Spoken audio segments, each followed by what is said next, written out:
welcome to Riga on the next stage of our Christmas market tour. I'm delighted because it's enabled us to be reunited. Witold and Philip, old friends from working together in Kuwait. Witold's an amazing filmmaker, so he's going to help me get this right for once. I'll try to help as much as possible, but I'm very happy to host Philip in our in Riga town. In Riga, in old Riga. town. Yeah, It's great old town. Hanseatic centre. So I really hope you're going to like it and enjoy it. So what are we going to say? You go first. Lipni Lodam Riga. Lipni Ludzum Riga, which we think means Welcome to Riga.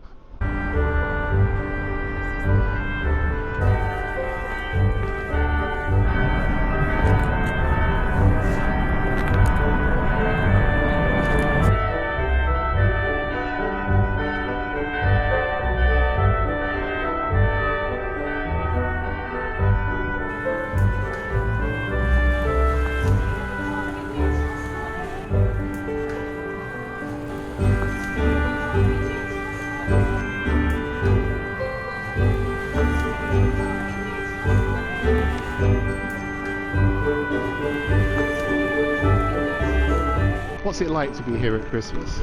The Baltic cities and Baltic countries have a lot that coziness which maybe the bigger cities don't have. And I think especially in the Christmas time period when people just join in here and come here, it's just extremely spiritual in many different ways. And I think that I do find that coziness and the spirituality quite unique. It's a great Baltic city, but you feel the sense of history, and particularly that aspect of its Hanseatic history, which I think many people forget about. But it's a great Hanseatic city. You see these towering churches, beautiful old-style buildings. It's a lot like even Hamburg or Luebeck or Bremen.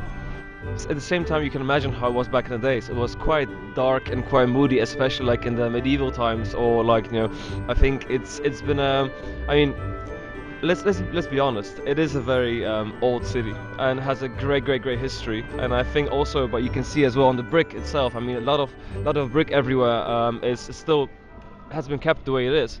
So I would say that the city has been well preserved. Yeah, one of the interesting things I've noticed is everywhere you go you hear plenty of Latvian, actually quite a lot of English. I think people coming on low-cost flights, but you hear a lot of Russian as well. Now, sometimes in the media you hear that Russian isn't really welcome here, but that doesn't seem to be the case at all. I don't think that is the case. I mean, I think it's just stereotypes being pulled out of the hat on a constant basis. I think the Russian community and the Latvian have been living and working together for so many years. And since the Soviet Union, it was all kind of integral in many different ways. The truth is, everybody does speak Russian, and I think it's also one of the languages to communicate. And to be honest, language is just a way of communication. You shouldn't find it political in any way. Tell me about being here at the Christmas market. Well, this is where you actually catch that Christmas feeling. It's all of the decorations, the music, the smells, the colors. It's just beautiful. And people are also, they come here and they do have that little sparkle in their eyes, and it's a lovely place to be, really. Product placement. This is Dvortesky Distillery, and these are the mulled gins that Dvortesky offers. So the first variety I'm going to be offering you for taste, it's mulled gin with black currant.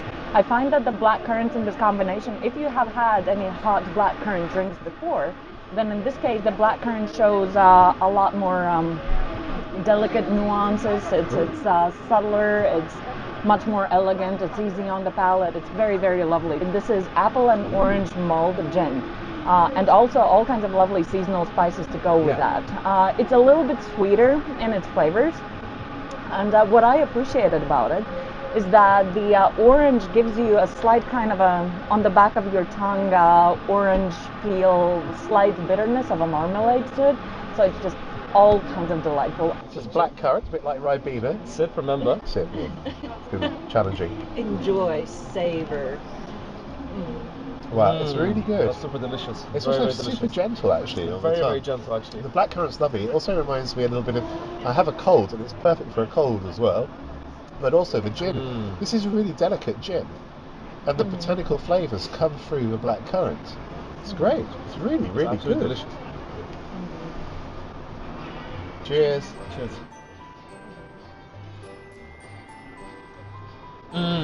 It's lovely as well. Honestly, Yeah. this is what I like. I think this one tastes more seasonal, to be honest. Yeah, and but it also has a stronger flavor. This one, much more direct flavor, in comparison to the previous one. The previous one Yeah. very soft. This one is kind of like punchy flavor. True, but I know your football team, Borussia Dortmund's playing tomorrow night, and actually, I think the result is going to be 1-1, because I like them both, but my favourite's the blackcurrant one. Don't listen to Philip. It's always Dortmund. What would you eat for Christmas? Gin. Could you just say to us, Merry Christmas and Happy New Year in Latvian? Priecīgus Ziemassvētkus un laimīgu jauno gadu. That isn't easy, but it sounds great.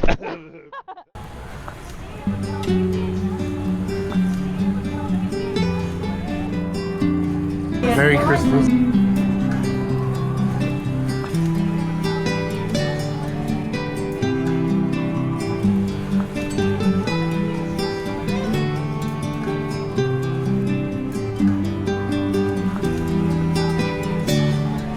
До 20 миллионов лет древний, и в зависимости от места, в котором он образовался, от этого зависит его цвет. Вот. И который похожий на то ли карамельки, то ли сухофрукты. Да, очень хорошо. Да. Очень хорошо. Такой мне нравится. Baltic amber is a prized gift in this part of the world. I particularly like the amber tree.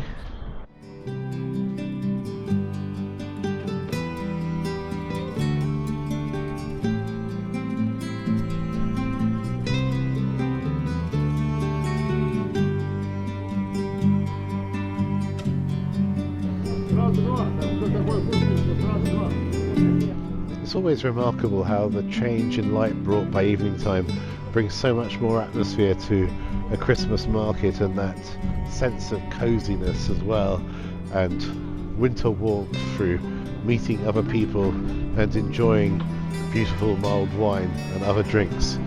But here you definitely see how the atmosphere is warming up. Traditional Latvian food cooking on the central stove.